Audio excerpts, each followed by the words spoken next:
तो third question का third part आपको स्क्रीन पे भी डिस्प्ले हो रहा होगा। थर्ड, फोर्थ और फिफ्थ आपकी बार तीनों पार्ट्स मैंने एक साथ लिख दिए हैं। और देखिए ज़रा सोल्यूशन स्टार्ट करते हैं। यहाँ पे सबसे पहले इसको क्या करना है, हमें कायदे से लिखना है a x plus b y plus c equal to 0 की फॉर्म में। तो 3/2x plus 5/3y minus 7 is equal to 0। और इसको क्या लिख सकते हैं हम लोग, 9x minus 10y minus 14 is equal to 0। अब यहाँ पर जब हम कंपैरिजन करते हैं तो पहली इक्वेशन जो आपको दी है ना, 3/2x plus 5/3y minus 7 is equal to 0, इसको आपको कंपेयर करना है a1x plus b1y plus c1 is equal to 0 के साथ में। आपको a1 मिल गया 3/2, आपको b1 मिल गया 5/3 और आपको c1 मिल गया माइनस का 7। ठीक है, बिल्कुल इसी तरह से जैसे आपने इस फर्स्ट वाली इक्वेशन को टारगेट किया वैसे ही इस वाली आपकी सेकंड वाली इक्वेशन जो है इसको टारगेट कीजिए। तो 9x minus 10y minus 14 is equal to 0 को जब आप कंपेयर करते हो a2x plus b2y plus c2 is equal to 0 के साथ में, तो आपको a2 मिल गया 9, b2 मिल गया माइनस 10 और c2 मिल गया माइनस का 14। ठीक है, अब यहाँ पर पहली कंडीशन आप लोग देख लो, अगर a1/a2 आप करोगे तो वो वैल्यू आपको कितना देगा, 3/2/9। ठीक है, b1/b2 करोगे तो वो वैल्यू कितनी देगा आपको, 5/3 divided by 5/3 divided by minus का 10। अब आप देख सकते हो ना, ये प्लस है और ये माइनस है, ये प्लस और ये माइनस, मतलब साफ है कि a1/a2 is not equal to b1/b2। इसका मतलब है ये प्रॉब्लम क्या है, ये कंसिस्टेंट है। ये वैल्यू क्या है, इनकी कंसिस्टेंट वैल्यूज़ हैं। वैसे इसको अगर पूरा सॉल्व करना चाहो तो क्या होगा, ये हो जाएगा 3/2 इंटू 9 माइनस का 5/3 इंटू 10।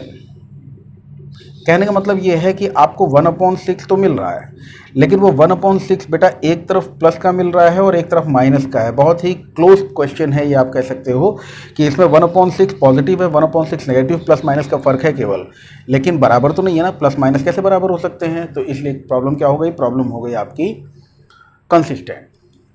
यहाँ पर देखिए, यहाँ पर क्या है, 5x minus 3y is equal to 11 और माइनस का 10x प्लस का 6y is equal to minus का 22, ऐसे आपको दिया हुआ है। ठीक है, अब इसमें जब आप कंपैरिजन करते हो तो पहले वाले को कंपेयर करो जरा। इसको जब आपने कंपेयर किया होगा, थोड़ा सा डायरेक्ट लिख रहा हूँ, तो a1 आपको मिल गया 5, b1 आपको मिल गया माइनस का 3 और इसको इधर बुला लो तो c1 मिल गया माइनस का 11। ठीक है, जबकि इसके हिसाब से आपको a2 क्या मिल गया, a2 मिल गया माइनस का 10, b2 मिल गया प्लस का 6, b2 मिल गया 6 और c2 मिल गया, इस माइनस वाले को इधर क्या होगा तो प्लस का 22। प्लस लिखने की जरूरत नहीं होती है, 22। तो यहाँ पे आप देख सकते हो कि a1/a2 is equal to b1/b2 is equal to c1/c2 आपको दिखाई दे रहा है। ठीक है ना, अच्छा चलिए सब लोग, क्या है ये, 5 माइनस का 10 और माइनस का 3/6 और माइनस का 11/22। इस तरह से ये 1/2 और 1/2 माइनस का 1/2 हमेशा आपको मिल रहा है, माइनस का 1/2। इसका मतलब है ये भी वैल्यू जो है ये कंसिस्टेंट है और डिपेंड करती है। कंसिस्टेंट है लेकिन डिपेंड करती है। अगर ये बराबर नहीं होता तो कंसिस्टेंट होती, कंसिस्टेंट और डिपेंड्स, अगर ये तीनों ही आपस में बराबर है। अगली वाली वैल्यू पे आए, जैसे इस वाले पार्ट को देखें, 2x plus 3y equals to, display हो रहा हो आपको, 2x plus 3y equals to 12। 2x plus 3y is equal to 12।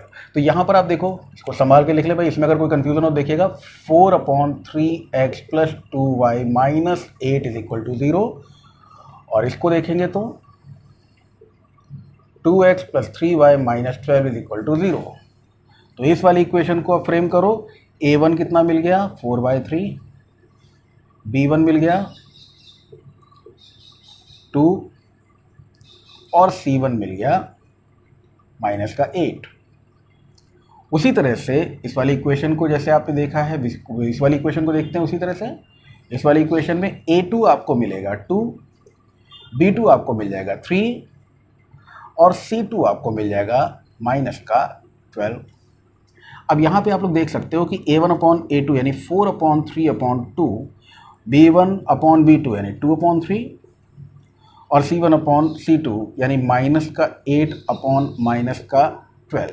इस तरह से अगर देखा जाए तो यहाँ वैल्यू 2 2 ज़ा 4 यानी 2/3 इक्वल्स टू 2/3 इक्वल्स टू 2/3 यानी कंसिस्टेंट एंड डिपेंड।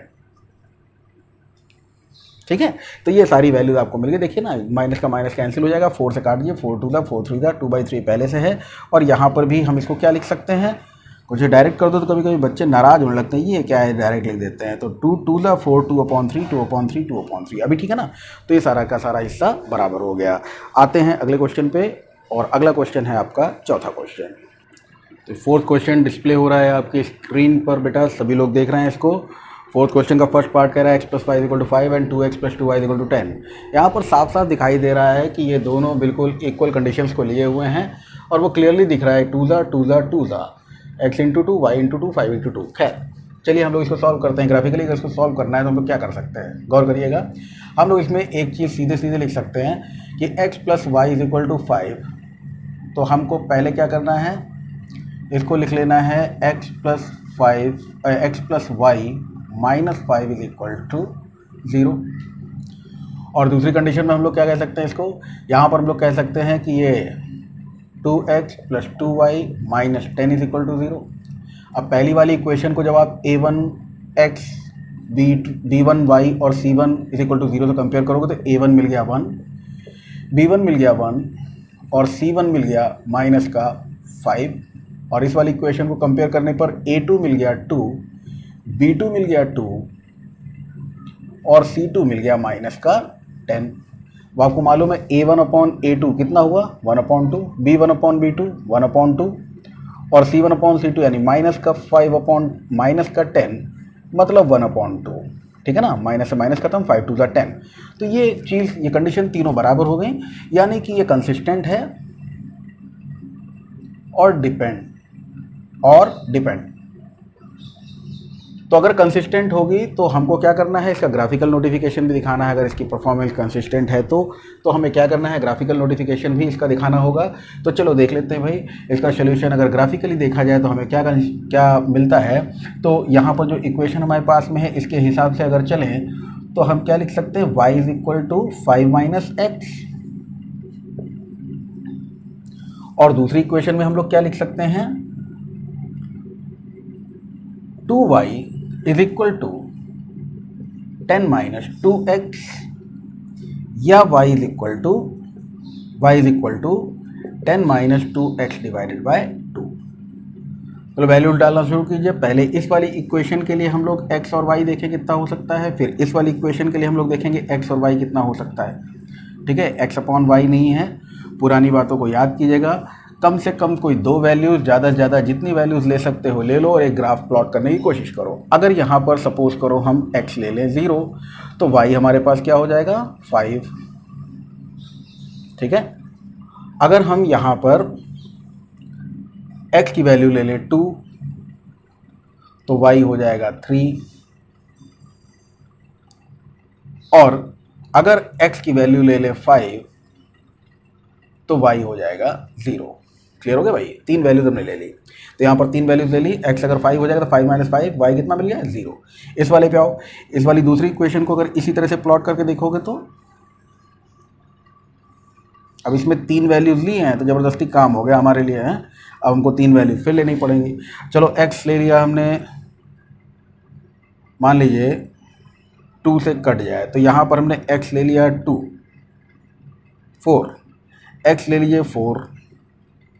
तो अगर x आपने 4 ले लिया तो 4 2 ज़ा 8, 10 - 8 करोगे तो 10 - 8 हो गया 2, 2/2 यानी y की वैल्यू मिल गई 1।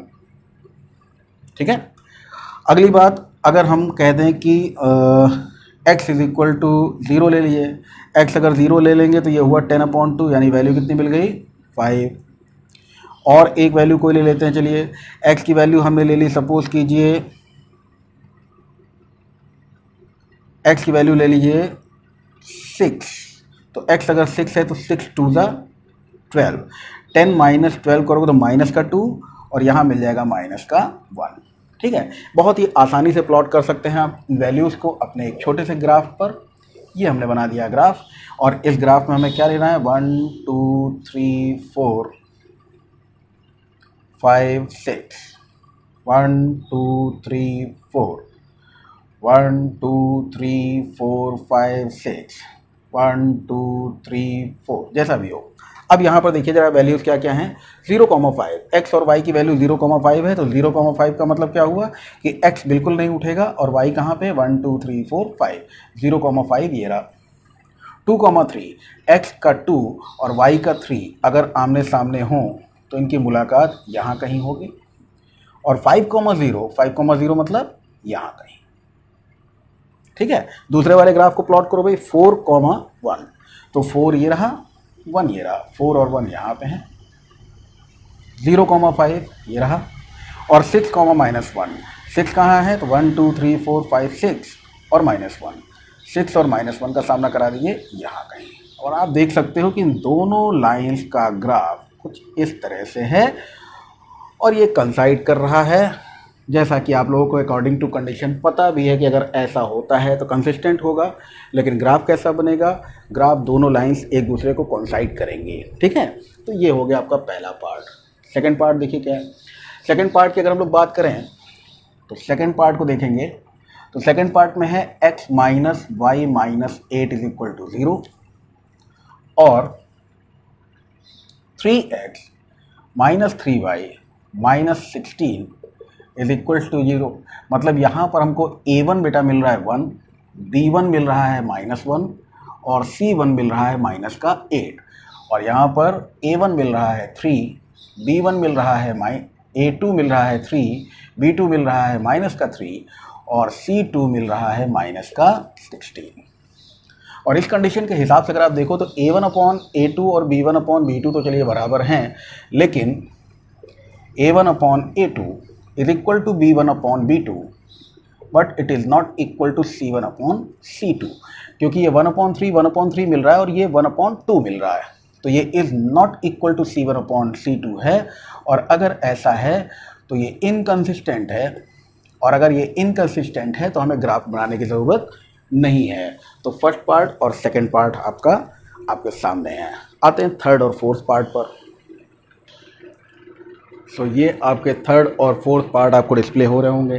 ठीक है, इस थर्ड और फोर्थ पार्ट के डिस्प्ले में आप देखेंगे तो ये पहले से ही ax plus b y plus c is equal to 0 की फॉर्म में है। तो हमें करना क्या है, we have just to compare a1 कितना मिल गया 2, b1 कुछ कोई नंबर नहीं लिखा है मतलब 1 और c1 यानी माइनस का 6। ठीक है, a2 यानी कि 4, b2 यानी कि -2 और C2 यानी माइनस का 4। यहाँ पे हम देख पा रहे हैं कि ये 2/4 है। a1/a2 का मतलब हुआ 2/4, 2/4 का मतलब हुआ 2 1 2 2 2 4 यानी 1/2। ठीक है, b1/b2 का मतलब क्या हुआ, माइनस का 1/2। तो पहले तो भाई ये दोनों ही इक्वल नहीं है। ठीक है, और c1/c2 का मतलब क्या हुआ, 2 3 ज़ा 2 2 ज़ा यानी कि 3/2, ये भी इक्वल नहीं है। मतलब कंडीशन हमारे सामने आ गई, a1/a2 not equal to b1/b2 not equal to c1/c2। ठीक है, तो इससे मतलब ना रखो, केवल इन दोनों से मतलब रखो। अगर ऐसा है तो कैसा होगा, ये कंसिस्टेंट होगा, और कंसिस्टेंट होगा तो हमें ग्राफ प्लॉट करना पड़ेगा। और ग्राफ प्लॉट करने के लिए क्या करोगे आप, 2x plus y minus 6 is equal to 0 आपको दिया हुआ है। मतलब बेटा y इज इक्वल टू क्या हो गया, या चलो इस y के बारे में डायरेक्टली थोड़ा सा बात कर लूँ। माइनस का 6 उधर जाके क्या हो जाएगा 6, और 2x उधर जाके क्या हो जाएगा माइनस का 2x, y is equal to ये मिल गया। ठीक है ना। और इस वाले ग्राफ की बात अगर करें दूसरे वाले की, तो पहले इस पे x और y बना लेते हैं। ठीक है, x और वाई। चलिए भाई वैल्यूज़ कंसिडर करना शुरू कीजिए और देखिए दो दो वैल्यू से भी काम चल जाता है वैसे यार, है ना। चलो 3 के लिए जगह है तो 3 बना लेते हैं, आपको समझ में ज़्यादा आएगा तो हमको अच्छा लगेगा। यहाँ पे अगर हम x की वैल्यू ले लें 0 तो y की वैल्यू क्या हो गई 6 हो गई, ठीक है। x 0 हो गया तो y क्या मिल गया 6 हो गया। अच्छा y अगर कर दे 0, y अगर कर दे 0 उसके लिए क्या करना पड़ेगा, x को कर लो 3, x अगर 3 है तो 3 2 6, 6 - 6 y हो गया 0। इन्हीं दोनों से काम चल जाएगा। चलो खैर कोई बात नहीं, उसके आगे भी प्रोसीड कर लो, कोई एक वैल्यू और रख लेते हैं। तो चलो x की वैल्यू रख ली हमने 2, तो 2 2 4, 6 - 2 यानी y की वैल्यू मिल गई 2, ठीक है भाई 2, 2। इसी तरह से दूसरी इक्वेशन लो। दूसरी इक्वेशन है 4x - 2y - 4 = 0। 4x - 2y - 4 = 0। अभी 2y को उधर ले लीजिए, तो माइनस का 2y उधर जाके क्या बन जाएगा, प्लस का 2y = इधर क्या बच गया 4x - 4, यानी y = हमको मिल गया 4x - 4/2। चलिए इसके हिसाब से x और y लेते हैं, तो इसके हिसाब से x और y लेना शुरू कर दीजिए। क्या होंगे x और y,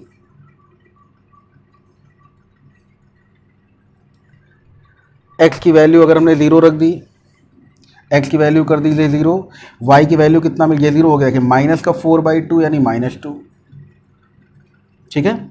x की वैल्यू ले लीजिए 1, अगर x की वैल्यू आप 1 रखेंगे तो 4, x की वैल्यू 1 रखेंगे तो 4 - 4 यानी 0, 0/2 यानी कि 0, और x की वैल्यू कर दीजिए 2, तो 2 4 8, 8 - 4, 2 मत रखिए कुछ और रख लेते हैं, 3 4 12, चलिए 3 रख लीजिए, तो 3 4 12 और 12 - 4 हो गया 8, 8/2 यानी कि 4।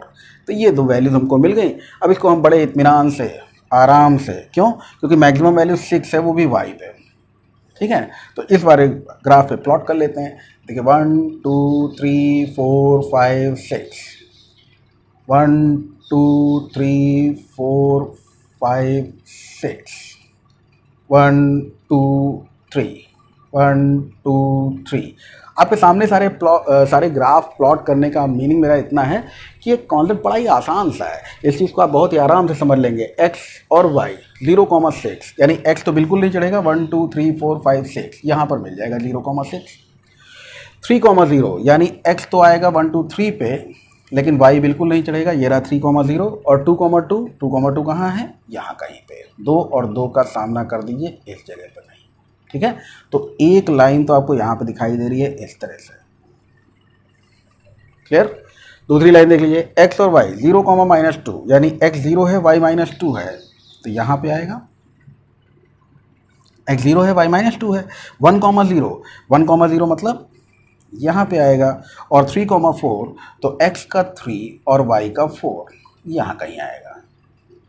और इसको जब आप मिला देंगे तो कुछ इस तरह से इसकी मुलाकात कहाँ पे हो रही है, तो ये 2,2 पे हो रही है। तो x और y की वैल्यू क्या हो जाएगी, x और y की वैल्यू हो जाएगी 2,2। फोर्थ वाले पार्ट को देखिए जरा। फोर्थ वाले पार्ट में a1x + b1y + c1 = 0 और a2x + b2y + c2 = 0 से जब हमने कंपैरिजन किया तो a1 की वैल्यू कितनी मिल गई फोर्थ पार्ट में हमें, a1 मिल गया 2, b1 मिल गया -2 और c1 मिल गया -2, a2 मिल गया 4, b2 मिल गया -4 और c2 मिल गया -5। अब आप देख सकते हो यहाँ पे ना 2/4, ठीक है, तो 1/2 ये हो जाएगा, 2/4 माइनस का है, 1/2 ये हो जाएगा। लेकिन a1/a2 बराबर है b1/b2 के, but it is not equal to c1/c2, क्योंकि c1/c2 क्या है 2/5, माइनस माइनस कैंसिल कर लो, ऊपर नीचे लिख के दिखा दिया मैंने आपको, ये 2/5 आपको मिल रहा है, जो कि 1/2 के बराबर नहीं है। 2/4 तो बराबर है माइनस का 2 और माइनस का 5, यानी 2/5 है, तो इसलिए बराबर नहीं है। और अगर बराबर नहीं है तो ये क्या है, ये इनकंसिस्टेंट है। इनकंसिस्टेंट है तो ग्राफ बनाना मज़ा नहीं आएगा, इसलिए बनाना भी नहीं है। ठीक है, तो ये हो गया आपका क्वेश्चन नंबर 4। आते हैं क्वेश्चन नंबर 5 पे। ओके, ये क्वेश्चन नंबर 5 आप लोगों को डिस्प्ले हो रहा होगा आपकी स्क्रीन पर। दिया हुआ है half the perimeter of a rectangular garden whose length is 4 metre more than its width is 36 metre. Half the perimeter यानी किसी रेक्टेंगुलर गार्डन, किसी आयताकार जो गार्डन है, बगीचा है, आयताकार बगीचे के परिमाप का आधा। तो परिमाप का आधा यानी हाफ ऑफ द पेरीमीटर। अगर हम मान लें कि इस गार्डन की जो लेंथ है वो x है और जो ब्रेड्थ है वो y है, तो इसका पेरीमीटर बेटा 2 टाइम्स x प्लस वाई होता है। ये बात सभी लोग जानते हो, 2 times x plus y. But आपको दिया है हाफ द पेरीमीटर, तो इसका अगर हाफ करोगे तो हाफ द पेरीमीटर का मतलब क्या हुआ, x प्लस वाई। और हाफ द पेरीमीटर आपको दिया हुआ है, ये अकॉर्डिंग टू क्वेश्चन आपको कितना दिया हुआ है, इज 36 मीटर, ये 36 मीटर है। दूसरी कंडीशन में आपको ये दे दिया जा रहा है, दूसरी कंडीशन आपसे क्या कह रही है, whose length is 4 metre more than its width, length x is क्या है, y, यानी width से 4 मीटर ज़्यादा। तो width को 4 बढ़ाएंगे तो लेंथ के बराबर हो पाएगा। तो दो इक्वेशंस आपके सामने मेरा ख्याल से आ गई, और इन्हीं दोनों इक्वेशंस को, इक्वेशन नंबर 1 और इक्वेशन नंबर 2, थोड़ा सा ईजमेंट करना चाहें तो कर लें। x minus y is equal to 4, ये सेकेंड इक्वेशन ले लेते हैं। ठीक है, ये हमने सेकेंड इक्वेशन ले ली। तो दो इक्वेशन अगर इस हिसाब से आपको प्लॉट करनी है कि x plus y equal to 36 और x minus y equal to 4, तो x प्लस वाई पे पहले दो वैल्यूज़ ले लेते हैं या दो से ज़्यादा ले लेते हैं, जैसे इच्छा हो। तो चलिए अगर इसकी दो वैल्यूज़ लें हम, x plus y equal to 36 पे, तो x और y दो वैल्यूज़। ठीक है, ग्राफिकल सॉल्व करना है इसको। ग्राफिकली सॉल्व करने के लिए बेटा x की वैल्यू अगर हम ले लें 20, तो y कितना हो जाएगा, y हो जाएगा 16। ठीक है, और x की वैल्यू इसी तरह से कुछ और ले लीजिए। अगर मान लीजिए x की वैल्यू आपने ले ली है 16, तो y की वैल्यू कितनी हो जाएगी, y की वैल्यू हो जाएगी x अगर आप 20 ले रहे हैं तो y 16, और y अगर 20 ले रहे हैं तो x 16। सिंपल सी बात हो गई। दूसरी इक्वेशन है x minus y is equal to 4। ठीक है, इसमें y इज इक्वल टू आप लिखेंगे तो y इज इक्वल टू क्या हो जाएगा, y is equal to x minus 4। अब इसमें x और y पे अगर वैल्यू लेना चाहें तो क्या क्या वैल्यूज ले सकते हैं, देखिए।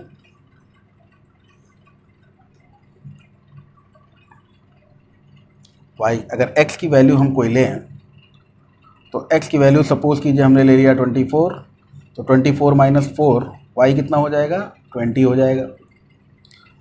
इसी तरह से x की वैल्यू अगर हमने ले लिया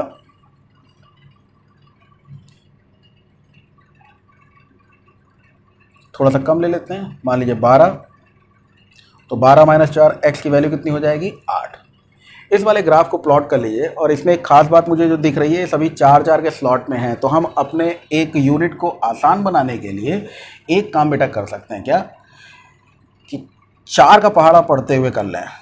4, 4, 8, 4, 12, 4, 16, 4, 20, 4, 24, इस तरह से। ठीक है, तो मैक्सिमम कहाँ तक है, 24 तक ही है।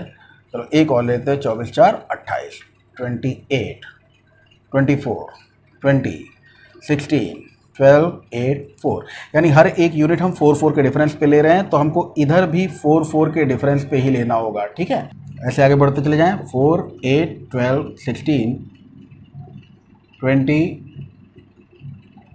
24, 28 एंड सो ऑन। ठीक है, तो इस तरह से हमने 4-4 के डिनोमिनेशन में इसको लिया है, इक्वल रखने की कोशिश की है, और इसके हिसाब से अगर हम लोग सॉल्व करना शुरू करें यहाँ पर, तो 20 और 16 कहाँ पर प्लॉट होगा, ये रहा 20, और इसको 16 के सामने ले आइए। 20 और 16 का सामना यहाँ कहीं हो रहा है, 16 और 20 का मतलब क्या हुआ कि x 16 है, y 20, तो x 16 हो और y 20 हो, तो इसका सामना यहाँ कहीं हो रहा है।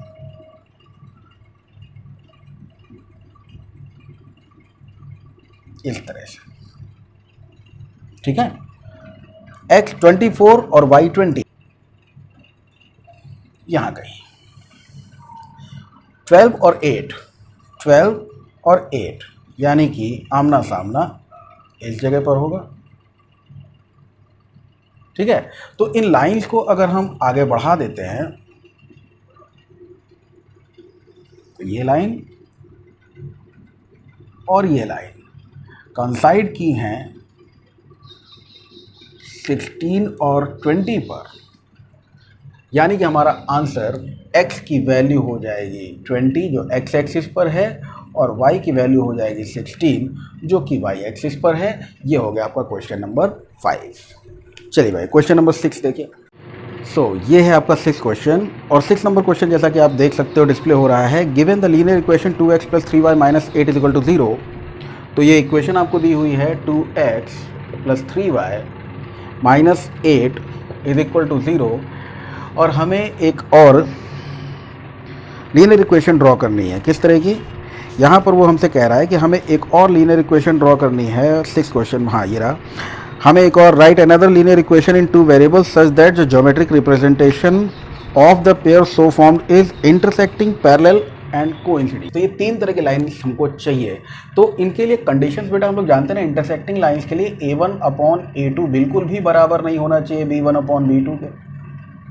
पैरेलल लाइंस के लिए सब बराबर होने चाहिए, a1/a2 बराबर होना चाहिए, कुछ भी बराबर नहीं होना चाहिए। a1 और a2, b1 और b2 भले ही बराबर हो जाएं, लेकिन b1 और b2 कभी भी c1 और c2 के बराबर नहीं होने चाहिए। और कॉन्सेंट्रिक लाइंस के लिए सारे के सारे बराबर होने चाहिए, a1/a2, b1/b2 और c1/c2। इन दोनों का यहाँ कोई विशेष महत्व नहीं है। पहले आप इसको देखें तो इसमें इक्वेशन अगर हम बना दें 3x + 5y - 4 = 0, तो ये पहला आंसर हो जाएगा। देखिए यहाँ पर आंसर बेटा अलग अलग हो सकते हैं। बुक में कुछ और आंसर दिया हो, गाइड में कुछ और आंसर दिया हो, किसी और टीचर का कोई और आंसर हो, मेरा कोई और आंसर हो। ठीक है, परेशान नहीं होना। यहाँ पे बहुत सारे आंसर के सेट बन सकते हैं। हमें ध्यान किस बात पे देना है, ए और बी अगर इसके पैरेलल में आप रखोगे तो a1 क्या मिला 2 और a2 क्या मिल गया 3, तो ये हो गया 2/3। ये क्या हो गया 3/5, बराबर नहीं है, मतलब इंटरसेक्टिंग लाइंस होंगी। ठीक है, दूसरी वाली कंडीशन में, पैरेलल लाइंस की कंडीशन में अगर हम लोग आए तो b1 और b2 बराबर नहीं होने चाहिए c1/c2 के। तो यहाँ पर इक्वेशन आप इसी के पैरेलल में एक इक्वेशन और बना लो कि भाई 3x + 5y - 4 = 0। अब यहाँ पर क्या है कि a1/a2, ये वाली इक्वेशन मैंने ऐसे ही उतार दी है। अब इस पे ध्यान देना कि a1 और a2 बराबर होने चाहिए b1 और b2 के। तो a1 क्या है 2, b1 क्या है 3। ठीक है, तो जब इसका आपने देखा कि दुगना कर देते हैं इसको, सीधे सीधे कोई बवाल नहीं है, दुगना कर दीजिए इसको, दुगना कर दीजिए इसको, तो ये तो दिख रहा होगा आपको बराबर। लेकिन जब आप यहाँ देखोगे तो ये 8 है और ये 4 है, मतलब आधा है। तो आपको रेशियो क्या मिल रहा है 2/1, 2/1, 1/2। तो ये दोनों तो बराबर हैं, बट ये बराबर नहीं है, तो ये दूसरा आंसर हो जाएगा। तीसरे आंसर में सारे बराबर होने चाहिए। चलो सबको 4 गुना करते हैं, 4 दूनी 8x + 12y - 32 = 0। अब आप लोग करके देख लो इस चीज़ को। इसके पैरेलल में अगर आप इक्वेशन रखोगे ना, तीसरी इक्वेशन ये वाली है, तो क्या मिलेगा आपको a1/a2 2/8 1/4, 3/12 यानी 1/4, -8/- 32 यानी 1/4। तो ये तीसरी कंडीशन फॉलो हो जाएगी। ये था आपका क्वेश्चन नंबर 6। आते हैं एक्सरसाइज के लास्ट क्वेश्चन यानी क्वेश्चन नंबर 7 पे। ओके, 7th क्वेश्चन डिस्प्ले हो रहा होगा आप लोगों को। इस 7th क्वेश्चन में जो 2 इक्वेशंस दी हुई हैं, उन 2 इक्वेशंस के हिसाब से आपको करना है क्या, draw the graph of equations x - y + 1 = 0, x - y + 1 = 0। और दूसरी इक्वेशन आपको दी हुई है 3x + 2y - 12 = 0। तो इन दोनों के हिसाब से अगर बेटा y हम लोग निकालें तो y की वैल्यू कितनी मिल गई, y = x + 1। और यहाँ पर y की वैल्यू निकालें तो y = कितना मिल गया, देखिए 2y को इधर ही रोक लीजिए, 12 को उधर भेज दीजिए, तो 2y = 12 - 3x, यानी y = हमको मिल जाएगा 12 - 3x / 2। ठीक है, ये 2 वैल्यूज़ को रिव्यू कीजिए जरा, इन दोनों वैल्यूज़ पर।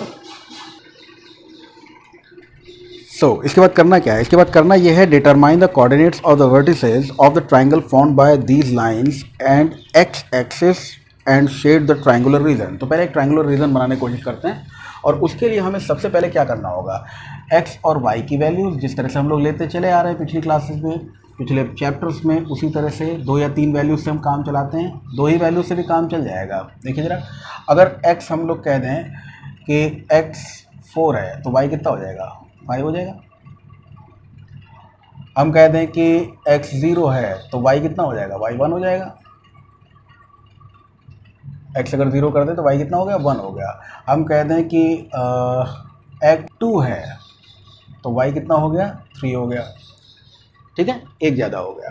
यहाँ पर इसी तरह देखिए, अगर हम लोग x और y की वैल्यू ले इस वाली इक्वेशन के लिए, ये तो इस वाली इक्वेशन के लिए थी, इस वाली इक्वेशन के लिए ले लीजिए। इस वाली इक्वेशन के लिए बेटा जो वैल्यूज आप लोग ले रहे हो, ध्यान देना, देखो अगर x 0 कर दें तो क्या होगा, 12 डिवाइडेड बाई 2, और 12 डिवाइडेड बाई 2 का मतलब x 0 हो गया ना पूरा, तो 12 डिवाइडेड बाई 2 का मतलब कितना हो गया, 6। चलो दूसरी वैल्यू लो, x 0 करके देख लिया हमने, x 4 कर लेते हैं। x अगर 4 कर लो तो x को 4 अगर करो, 4 3 12, 12 माइनस 12 0, 0 डिवाइडेड बाई 2 मतलब 0। एक कोई वैल्यू और ले लो, वो ले लिया 2 3 6, 2 ले लीजिए। यहाँ पर x की वैल्यू अगर 2 ले लेते हैं तो 2 3 6, 12 माइनस 6 का मतलब कितना हो गया, अगर x की वैल्यू आप 2 ले रहे हो तो 2 3 6, 12 माइनस 6 का मतलब 6, और 6 डिवाइडेड बाई 2 का मतलब होता है 3। चलिए अब इसको प्लॉट कीजिए जरा एक ग्राफ पर, है ना। देख सकते हो ग्राफ में मैक्सिमम वैल्यू क्या है, 4 5 6, y की वैल्यू 6 तक जा रही है, बाकी सब पॉजिटिव वैल्यूज है, तो कहीं कोई दिक्कत वाली बात है नहीं यार। ठीक है, तो चलिए इसको प्लॉट कर लेते हैं। यहाँ पर अगर हम लोग देखें 1 2 3 4 5 6, 1 2 3 4 5 6, -1 -2 -3 -1 -2 एंड सो ऑन। चलिए तो वैल्यू प्लॉट करना शुरू कीजिए। x 4,5, 4,5 का है 1 2 3 4, और 1 2 3 4 5 इसके सामने और 4 के सामने, यहाँ कहीं ये वैल्यू आपको देख पा रहे होंगे। ठीक है, ये वैल्यू देख लीजिएगा, इसके सामने आपको यहाँ कहीं दिख रही होगी। इसी तरह से 0,1 कहाँ है, तो x 0 है y 1 है, ये रहा। ठीक है, x 0 है मतलब x तो कहीं पर भी नहीं जाएगा, y 1 है। और उसके बाद 2,3, 2,3 कहाँ है, तो 1 2 और 1 2 3, इनके बीच में यहाँ कहीं 2,3 दिखाई दिया। और उसके बाद क्या है, आफ्टर ऑल x, y यानी 0,6, x 0 है y 6 है, तो ये रहा 1 2 3 4 5 6, ये रहा 0,6, 4,0 1 2 3 4, 4,0 और 2,3, ये रहा। कहने मतलब ये हुआ कि अगर हम इस लाइन को बनाएंगे तो ये लाइन ऐसे और ऐसे बनेगी। ठीक है, और ऐसे और ऐसे जो लाइन बनेगी उसमें हमको जो ट्राइंगुलर रीजन मिलेगा एक्स एक्सिस के साथ में, उसकी बात आपसे पूछी गई, determine the coordinates of triangular axis. तो ये ट्राइंगुलर एक्सिस हमको मिलेगा, यही बोल रहे ना आपसे।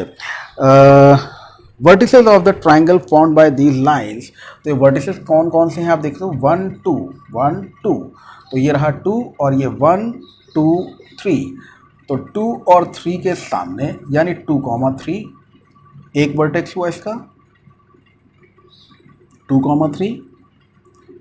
यहाँ पे आप देख पा रहे हो कहाँ से जा रहा है, तो ये -1 के सामने से होके जा रहा है और 0 है, तो -1 x हो गया, और y कितना है 0, तो ये दूसरा वर्टेक्स जो आपको दिखाई दे रहा है ये वाला, ये है -1, 0 और 1 2 3 4, 1 2 3 4, यानी ये वाला वर्टेक्स जो आप देख पा रहे हो ये है 4,0।